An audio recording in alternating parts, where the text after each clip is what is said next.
There are 5 things that you need to consider before parking your motorcycle: the fuel, the tires, the battery, the condition of the motorcycle, and the condition of the engine. We're gonna go over all of those different things, what they mean, and how you can prevent your motorcycle from going bad over winter and not starting when you're ready to ride. It seems like the end of the season is already here, and it's time to winterize the bikes in order to keep them turnkey for the next season. I own over 40 motorcycles right now, so winterizing all of those is going to be quite the task. But today we're going to winterize 2 different types of motorcycles that you guys might have in your collections. There's fuel injected and there's carbureted bikes. Jumping right into your fuel system, this is going to be where you should spend the most amount of time to ensure that your bike does not have any corrosion caused inside the carburetors or the fuel injectors. Now, how do you store your fuel injected bike? Well, this is kind of where the fun part comes in. Get any type of fuel stabilizer. It does not matter what kind. You can do your own research on what you want to do and what you want to put in your motorcycle. Then at that point, ensure that your bike isn't full. Make sure it's under 3/4 of a tank.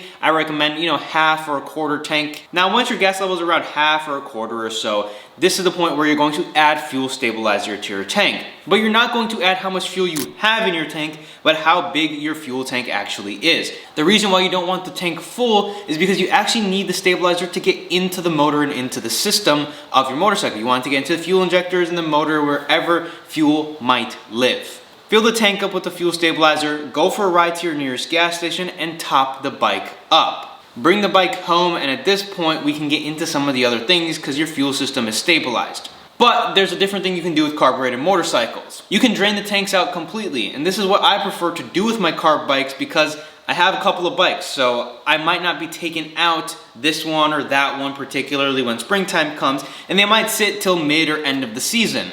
With carbureted bikes, you want to ensure that no fuel lives in the carburetor, and you want to make sure the fuel that was in the carburetor had been stabilized. Now, if you're not emptying your tanks, you're going to do the same thing as a fuel injected bike. You want to make sure that the stabilized fuel gets into the carburetors, it gets into the lines, because otherwise your carburetors will gum up. But I recommend, and what I like to do, is shut off my petcock, let the bike run until it basically starves itself out of gasoline. This ensures that there's no extra gas in the bowls of the carburetors. But if you want to drain your tank, it is very simple in almost every single carburetor bike. There's going to be a petcock and there's going to be a little fitting on the beginning of the petcock. The fitting just ensures the line doesn't slip off of the petcock. And then you can hook up an external fuel line, let the tank drain completely and get all of the gasoline out, and then the gasoline is completely out of your tank. At this point, you're not quite done because you want to ensure that you rinse the tank off to some extent or put some type of lubricant inside the tank so that it doesn't flash rust and all the gas is out.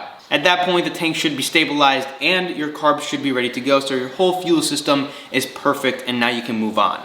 The second thing we're going to look at is the engine of the motorcycle. Now, if you put tons and tons of miles on your motorcycle most likely has contaminants and condensation built up inside of the oils. Now, some people say that even if you have used oil, you're most likely not going to end up with condensation inside of your bike. Come springtime, you should be fine to drain the oil and put fresh oil in. But I recommend if you do have 1,500, 1,000 plus miles on your oil, you might as well drain it at this point, get some new oil into your bike so when it's parked, it has fresh new oil, all the contaminants are taken out. Now, the reason you're doing this now instead of later is for one specific reason. If you drain your tank, you no longer have gasoline in your gas tank, so you can't heat the oils up to ensure that all the oil gets out.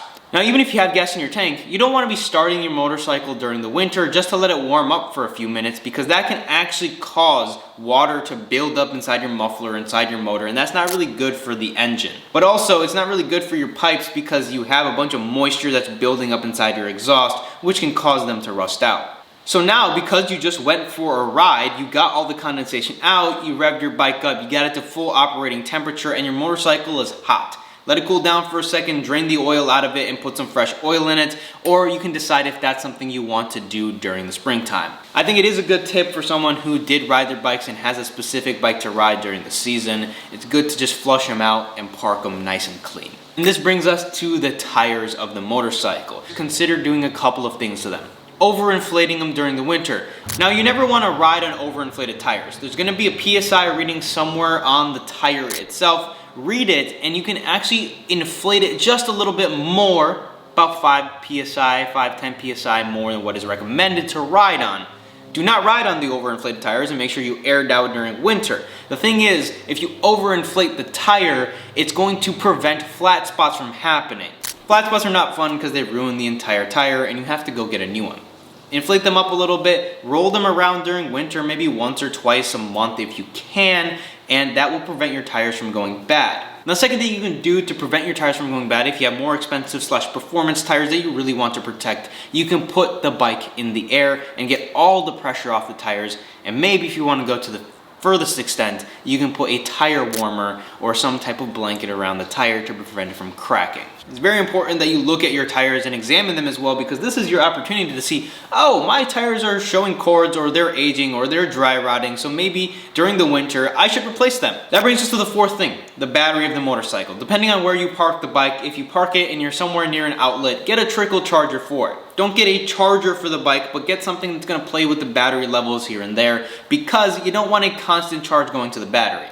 Trickle chargers are not too expensive. You can probably get one for $10 to $15 at the very most, and that will play with the battery level, keeping it up and down during the winter, because batteries like to be exercised. The best thing you can do for battery is ride and enjoy the bike, but that's not possible everywhere. If you are parking the bike outside and you're not parking it in your garage because you don't have space, I don't recommend that you put it inside of your house, because the battery does contain acids and things that probably won't be the smartest to breathe in if something does happen. But put it on the side somewhere and make sure it's plugged in, because if you don't plug your battery in and you let it sit for weeks and months, it's most likely not going to be holding the same amount of charge that it was previously, if it holds a charge at all. And that brings us to the final thing of this video, the condition that you park and you store your motorcycle in. Now, this isn't just condition of the bike, but condition of the place that you're storing it in. Now, first thing, wash your bike before you park it. You'll get all the dirt, contaminant that's on your paint,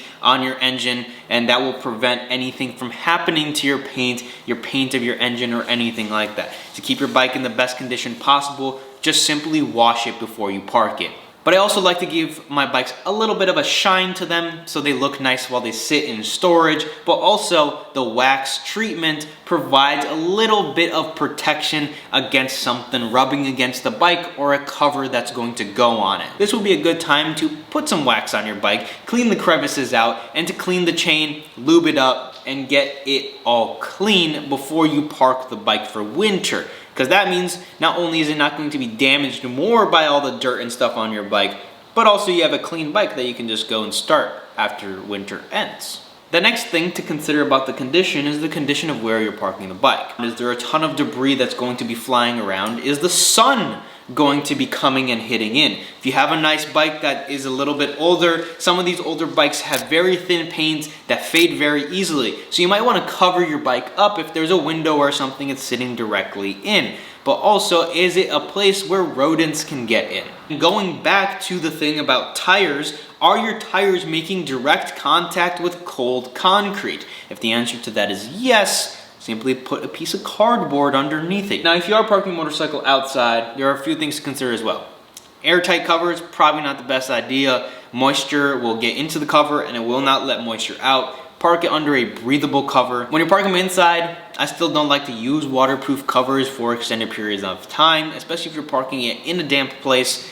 It's just going to get moisture collected under there. If you're parking a very expensive bike in a damp place, consider getting yourself a bubble. If you have something like a Bra Superior, Vincent, Gold Star, GB500, RC51, consider putting a little bubble tent in the barn or shed or wherever you're parking it, if that is really something that you need to do.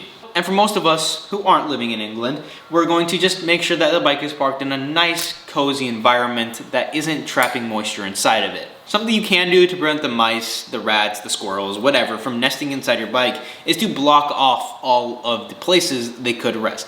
Mice like to get into your exhaust and your intakes. If you block off both your exhaust and your intake, they no longer have a place to get into. But also, you might want to consider maybe throwing a little bit of poison down or something to prevent the rats from actually even coming near your bike in the first place. And those are all the things that you should consider before parking your motorcycle, the things you should do if you want simple motorcycle storage and you just want to pull your bike out, put gas in it, turn the key, and ride away. Now, I have my work cut out for me, but luckily I've already winterized a few of my motorcycles that are running and active, but I am going to keep a couple of my bikes still running because we still have a little bit of the season left. If you did find this video helpful, leave a like and subscribe to the channel, and make sure you watch some of my other videos. And in next week's episode, we're going to be addressing, so you bought a new bike, what's next?